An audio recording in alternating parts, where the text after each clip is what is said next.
हे बघा, आंबल्या गाव आहे. मी राजू बारात बोलतो आहे.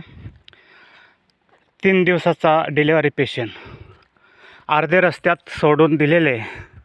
हे अवस्था होते. आम्हाला पेशंटला चालवत नाही, ते बाळाला घेऊन कसं चालणार, ही अवस्था आमच्या आंबलेगावची होते. तेव्हा आम्ही करायचं काय, आमचं जीवन ठेवायचं कुठं, नाही कुठं, हे आम्हाला सर्वत्र सांगून द्यायला पाहिजे. हे का म्हणून असे आपल्या सरकारी नियमाप्रमाणे सरकारी लोक किंवा शासनाचे लोक किंवा खोडाळा विभागामधून ॲम्ब्युलन्सची पेशंटची सोय होत नाही. हे कसं तरी डिलिव्हरी पेशंटची वरून कसं तरी सुटका करून घ्यावी. मोकळं होतो माणूस कसं तरी हॉस्पिटलला जाऊन, आणि तिकून फिरताना हे अशी तगरत आम्हाला होते. आणि अर्ध्या रस्त्यामध्ये काही पडलं गेलं ती जबाबदारी कोण होईल, त्याची दखल घ्यावा.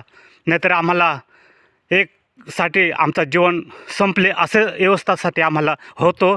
आणि आम्ही हे सांगतो, हे आमचा राजूसोमा बारात आमला हे गावचे आम्ही बातमीची व्यवस्था करतो. आणि आम्ही ही बातमी आम्ही पुढे दादा काय प्रकार घडला होता आणि मग याच्यावर आता तुमची काय भूमिका आहे, तुमची भूमिका काय? सरकारचा असा विषय होतोय की बुधवारचा दिवस होता.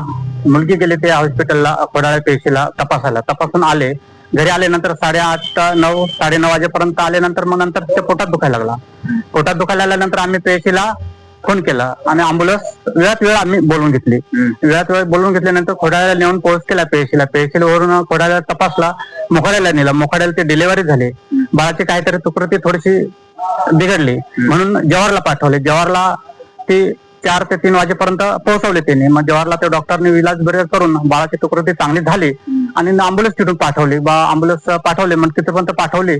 ती ॲम्ब्युलन्स मध्ये पेशंट आला. पेशंट आल्यानंतर त्याने अर्ध्या रस्त्यातच 2 किलोमीटरच्या रस्त्यामध्ये जंगलामध्ये सोडून दिला. आणि तिथून तो पेशंट बाळाला घेऊन रस्त्यात चालत आला. तर उद्या सकाळी काही जर कमी जास्त झालं असतं तर किंवा त्याची जबाबदारी कोण घेतली असती, असं हे आमचं म्हणणं आहे. Subscribe for more content.